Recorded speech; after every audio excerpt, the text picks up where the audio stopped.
Hello दोस्तों, welcome to learn with me.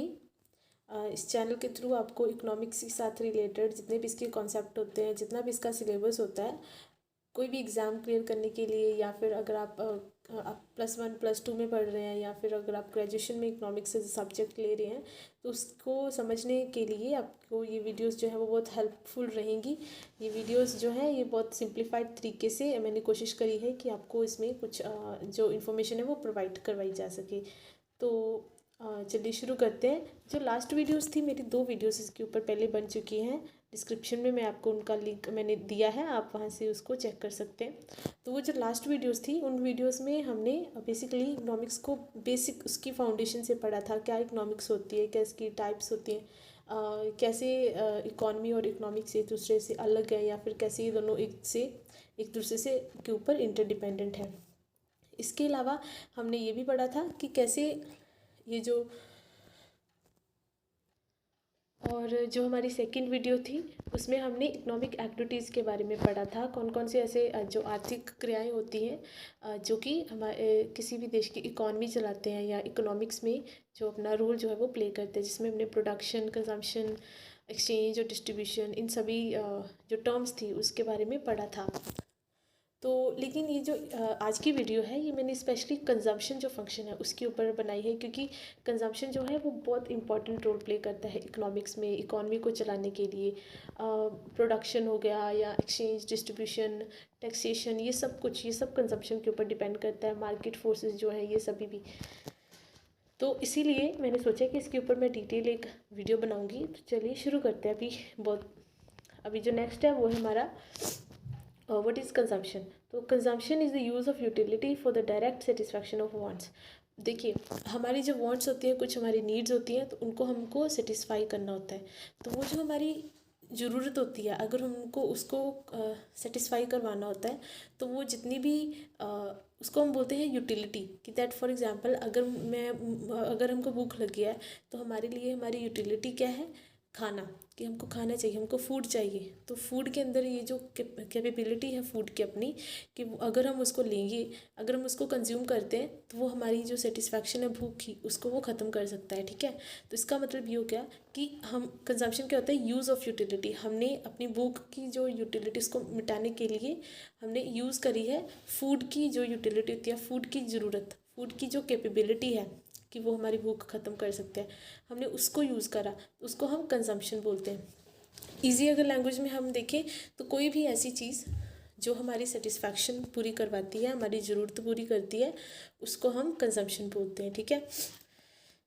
Then man can neither create nor destroy matter. ये बहुत important line है। इसका मतलब ये है कि देखिए, जैसे कि हमको भूख लगी है, तो मैंने खाना खाया। अब खाना खाने के बाद ऐसा तो नहीं है ना कि जो मैंने मैटर जो अपने अंदर लेकर गया और गई हूँ वो नष्ट हो गया अंदर जाके, ऐसा नहीं होता है। हमने रोटी खाई, तो रोटी अंदर गई जब, तो वो उसके अंदर के जो न्यूट्रिएंट्स होते हैं या विटामिन्स होते हैं, वो सभी जो है उन्होंने वो मेरी बोन्स या हमारी जो मसल्स हो गया, बॉडी की अदर जो उसके फंक्शनरीज होते हैं, उसको स्ट्रॉन्ग करने के लिए वहाँ पे जो है वो यूज़ हो जाते हैं। ठीक है। तो ऐसा नहीं है कि वो मैटर एक तरीके से डिस्ट्रॉय हो गया है, वो किसी दूसरी फॉर्म में चेंज हो गया है। तो इसका मतलब ये है कि पूरे यूनिवर्स में, इवन के पूरे अर्थ में जितना भी मैटर रहता है, वो ना ही क्रिएट होता है और ना ही डिस्ट्रॉय होता है। It just change its form. ठीक है। Consumption is the use of economic utility, it satisfies our needs and wants. Consumption क्या होता है? जो हमारी इकोनॉमिक यूटिलिटी है। अब देखिए, यूटिलिटी मीन्स यूज़। तो कोई भी चीज़ अगर हम इकोनॉमिक की लैंग्वेज में पढ़े, तो मान लो मैंने पैसे दे के कोई चीज़ खरीद रही हूँ, तो वो मेरे लिए कंजम्पशन है ना। तो अगर उस चीज़ को उसको मैं यूज़ कर रही हूँ, ये एक तरीके की इकोनॉमिक यूटिलिटी है, इसको मैं यूज़ कर रही हूँ, तो वो कंजम्पशन है। It satisfies our needs and wants. तो कंजम्पशन जो है ऑब्वियसली वो हमारी नीड या वांट है उसको सेटिस्फाई करेगा। कोई भी ऐसी चीज़ अगर हम उसको खरीद रहे हैं, कुछ भी कर रहे हैं, लेकिन अगर वो हमारी वांट या नीड जो हमारी ज़रूरत है, अगर उसको पूरा ही नहीं कर पा रही है, तो वो चीज़ कंजम्पशन नहीं कहलाएगी। इसके बारे में हम डिटेल में नेक्स्ट जो स्लाइड्स है उसमें पढ़ेंगे। जो नेक्स्ट है वो है डेफिनेशन ऑफ कंजम्पशन। अलग अलग इकोनॉमिस्ट जो है उन्होंने अलग अलग डेफिनेशंस दी हुई हैं कंजम्पशन की। जैसे कि जो मेयर्स है उसने बोला है कि consumption is the direct use of goods और services in satisfying the human wants. जितनी भी हमारी वांट्स होती हैं, अगर हमको उसको संतुष्ट करवाना है तो उसके लिए जो हम जो गुड्स एंड सर्विसेज होती हैं, अगर हम उनको यूज़ कर रहे हैं तो इट मीन्स ये कंजम्पशन है। इन अ वेरी सिंपल लैंग्वेज, कोई भी चीज़, कोई भी गुड्स या सर्विस अगर हम उसको ख़रीद रहे हैं, अगर वो चीज़ हमारी कोई नीड या हमारी जो वांट है उसको अगर संतुष्ट करवा पा रही है तो वो कंजम्पशन कहलाएगी। देन निकोल्सन ने बोला है कि consumption is the destruction of economic utility. अब ये जो डेफिनेशन है बहुत इसका बहुत क्रिटिसिज्म है, या it is very controversial definition. इसके बारे में मैं नेक्स्ट स्लाइड में आपको पढ़ाऊंगी कि consumption is the destruction of economic utility. Actually में it is not practically true. So next है कि is consumption destruction of utility. अब देखिए, हमने पिछले निकोल्सन ने बोला था कि जो कंजम्पशन होती है it is the destruction of utility. But अभी हम देखेंगे कि क्या ऐसा होता है। अब देखो, जो यूटिलिटी होती है ना, पहले यूटिलिटी को समझ लेते हैं कि जो यूटिलिटी होती है utility is destroyed when it destroys without the fulfilling और सेटिस्फाइंग नीड। अब देखो, यदि जो यूटिलिटी होती है ना किसी भी चीज़ की, वो तभी ख़त्म होएगी अगर जो है वो हमारी जो सेटिस्फाइड नीड है, अगर वो उसको पूरा नहीं कर पा रही है। इसकी एग्जांपल है जैसे कि मान लो कि मैंने घर तो ले लिया, जैसे मान लो कि हमने घर बनवा दिया। अब घर बनाने के मतलब हमने अभी वहाँ पे जाके रहे भी नहीं है, लेकिन किसी कारण के चलते वो घर जो है शायद वो गिर गया, कुछ ऐसा कुछ हो गया, तो अभी उन्होंने हमारी ज़रूरत तो पूरी नहीं करी ना उस घर ने, तो इस तरीके से वो कंजम्पशन नहीं होगा, वो हमारी यूटिलिटी वहाँ पे डिस्ट्रॉय हो गया, वहाँ पे यूटिलिटी नहीं बची घर की। ठीक है, आई hope you understand by this example. तो इसमें ये बोला है कि अगर हम किसी चीज़ को, अब देखिए, डिस्ट्रक्शन ऑफ यूटिलिटी कब होगी, जब वो जो गुड्स या सर्विस है, अगर वो हमारी नीड को सेटिस्फाई नहीं कर पा रही है, तब तक वो चीज़ जो है वो यूटिलिटी की डिस्ट्रक्शन रहेगी। लेकिन कंजम्पशन में तो ऐसा नहीं होता है ना, क्योंकि कंजम्पशन इटसेल्फ क्या बोलती है कि it is the use of utility. अगर हमारी यूटिलिटी है, अगर जो कंजम्पशन है वो हमारी जो नीड या वांट है उसको वो सेटिस्फाई करवा रही है। ठीक है, मान लो हमने घर बनाया तो हम घर में जाके रह रहे हैं। ठीक है, वो घर हमारी अभी जो शेल्टर हमको प्रोवाइड करवा रहा है उसके बदले में, तो इट मीन्स कि यहाँ पे यूटिलिटी यूज़ हो रही है, ना कि डिस्ट्रॉय हो रही है। तो आई होप यू अंडरस्टैंड कि that consumption is not the destruction of utility, it is actually the use of utility. ठीक है, नेक्स्ट है कि काइंड्स ऑफ कंजम्पशन जो है वो कितने तरीके की होती है। या कंजम्पशन जो है क्विक या स्लो हो सकती है, डायरेक्ट इनडायरेक्ट हो सकती है, प्रेजेंट एंड फ्यूचर कंजम्पशन हो सकती है। अब देखो, quick and slow consumption very easy. Quick consumption means कि फॉर एग्जांपल जो एकदम से जिसने हमारी नीड को फुलफिल कर दिया। For example if you are thirsty then a glass of water is like a quick consumption. ठीक है, अभी एक बारी मैंने पानी को पी लिया है उस ग्लास ऑफ वाटर को, तो अब मुझे दोबारा अगर ज़रूरत है तो मैं नया ग्लास लूँगी ना।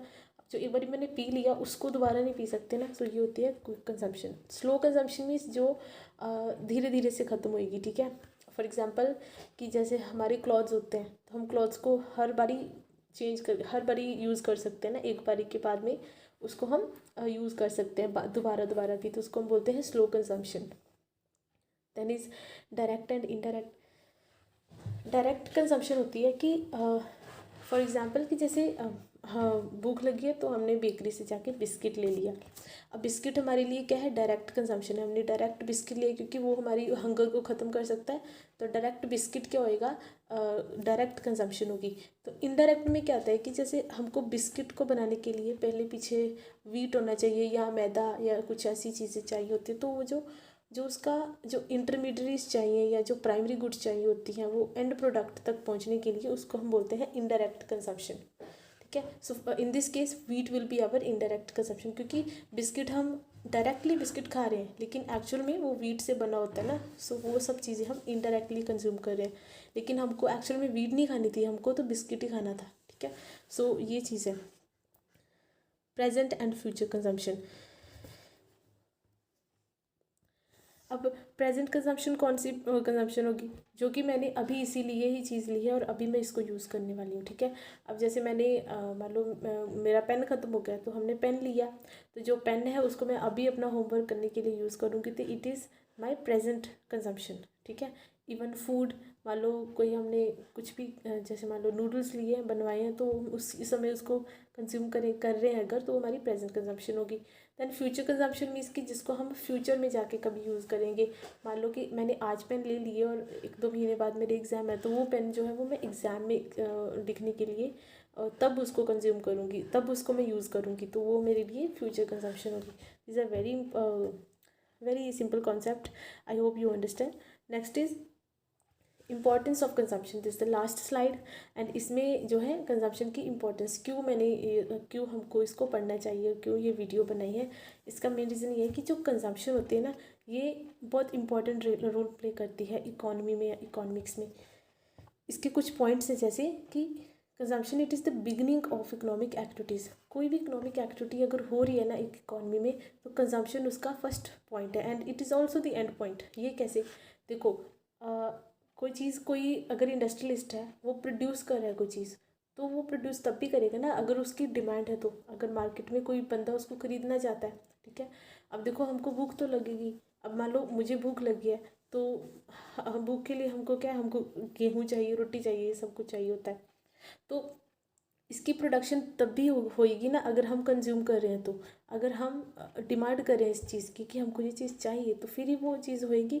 तो अगर ऐसे ही प्रोडक्शन होती है, प्रोडक्शन के चलते क्या होता है, एम्प्लॉयमेंट जनरेट होती है, जिससे इनकम मिलती है सबको। तो एक तरीके से जो है जो इकोनॉमिक एक्टिविटी है वो चलना शुरू कर देती है अगर कंजम्पशन है वहाँ पे। तो सिमिलरली एंड में भी यही है, end of it is also the end of economic activities, कि जैसे हमने कंजम्पशन स्टार्ट करी, इससे प्रोडक्शन होगी।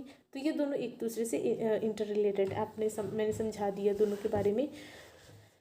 Then basis of price determination. अब देखिए डिमांड एंड सप्लाई का कॉन्सेप्ट होता है इकोनॉमिक्स में, कैसे जितना लोग डिमांड कर रहे होते हैं और उसकी अगर उतनी ही सप्लाई है तो इक्विलिब्रियम रहता है वहाँ पे, या फिर अगर जैसे ही उसकी सप्लाई कम होने लगती है तो लेकिन लोगों की डिमांड नहीं कम हो रही है, तो फिर प्राइस जो है वो बढ़ना स्टार्ट हो जाता है। इसके उल्ट क्या होता है कि मान लो सप्लाई बहुत बढ़ गई लेकिन लोगों ने अपनी कंजम्पशन कम कर दिया है, डिमांड कम कर दिया है, तो इसका मतलब ये हो गया कि प्राइस गिरने लग जाएंगे, ठीक है। सो ये प्राइस डिटर्मिनेशन में भी कंजम्पशन का रोल रहता है। यानी बेसिस ऑफ प्रोडक्शन, देखिए प्रोडक्शन मैंने समझा दिया है कि कैसे अगर लोग कंज्यूम करते हैं, अगर हम डिमांड करेंगे तभी प्रोडक्शन होगी ना। अगर ये हम डिमांड ही नहीं करेंगे तो वो फिर किन के लिए चीज़ें बनाएंगे, ठीक है। It is a very direct relation. Then taxation policy, consumption जो है, taxation policy, foreign trade, economic welfare, economic development, इन सभी में इनका कंजम्पशन का रोल रहता है। जब हम टैक्सेशन पॉलिसी या फॉरेन ट्रेड ये वाली सब चीज़ें पढ़ेंगे ना, तब हम कंजम्पशन के बारे में उसके बारे में डिटेल में जान पाएंगे, ठीक है। वैसे टैक्सेशन पॉलिसी में कैसे कि जैसे गवर्नमेंट है उसको ये पता चलता है कंजम्पशन की, जैसे लोग कितना कंज्यूम कर रहे हैं। मान लो कि लोग इकॉनमी में क्या है, डिमांड बहुत ज़्यादा हो गई है, लोग ज़्यादा कंज्यूम कर रहे हैं, इसका मतलब ये है कि लोगों के हाथ में पैसा ज़्यादा है, तभी तो अगर पैसा होगा तो तभी हम डिमांड करेंगे। तो अगर पैसा ज़्यादा है तो इट मीन्स कि गवर्नमेंट क्या करेगी, फिर उसको कम करने की कोशिश में रहती है कि हम लोगों के हाथ से पैसा निकालें। तो वो फिर अपनी टैक्सेशन पॉलिसी में क्या चेंज करेगी, वो उनसे टैक्स बढ़ा देगी लोगों से। इससे क्या होगा कि जो पैसा है वो सरकार के हाथ में आ जाएगा, लोगों के हाथ में कम रहेगा। तो इससे जो है टैक्सेशन पॉलिसी का भी बेसिस है। देन फॉरेन ट्रेड में भी होता है कि मान लो हम जो जो यहाँ के लोग हैं, हमारे देश के लोग हैं, वो ज़्यादा कौन सी चीज़ें कंज्यूम कर रहे हैं, इम्पोर्टेड कर रहे हैं या एक्सपोर्टेड कर रहे हैं चीज़ें। अगर हम इम्पोर्टेड चीज़ों को ज़्यादा यूज़ करें तो इसका मतलब है हमारा फॉरेन ट्रेड फिर नेगेटिव रहने वाला है। अगर हम इसके ऑपोजिट चलते तो हो सकता है पॉजिटिव हो जाए। तो जो गवर्नमेंट है या जो मैनेजमेंट होती है, एडमिनिस्ट्रेशन होता है, इनको ये कंजम्पशन से एक आइडिया मिलता है, उनको पता चलता है कि हमारा फॉरेन ट्रेड है वो कैसा रहना चाहिए। देन इकोनॉमिक वेलफेयर में भी इसका योगदान है।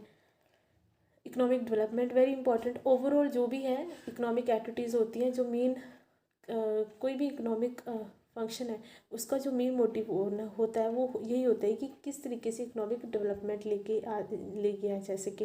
तो इकोनॉमिक डेवलपमेंट देखिए आमतौर पे क्या होता है कि जिन देशों में जो कंजम्पशन है वो ज़्यादा होती है ना, डिमांड ज़्यादा हो रही होती है, तो वो देश ज़्यादातर बूम में होते हैं, वहाँ की ग्रोथ रेट भी ज़्यादा रहती है और वहाँ पे इकोनॉमिक एक्टिविटीज़ भी जो है वो काफ़ी एक्टिव रहती हैं, ठीक है। इसका मतलब है कि क्योंकि ये जो साइकिल होता है ना ये चलता रहता है, production, consumption, employment generation, poverty कम रहती है, वहाँ पे इनकम लोगों को मिलती रहती है। तो ये साइकिल चलता रहता है अगर कंजम्पशन वहाँ पे प्रॉपर हो रही है तो। अगर वही नहीं होगी, अगर लोग डिमांड ही नहीं करेंगे तो फिर ये उसका ऑपोजिट हो जाता है।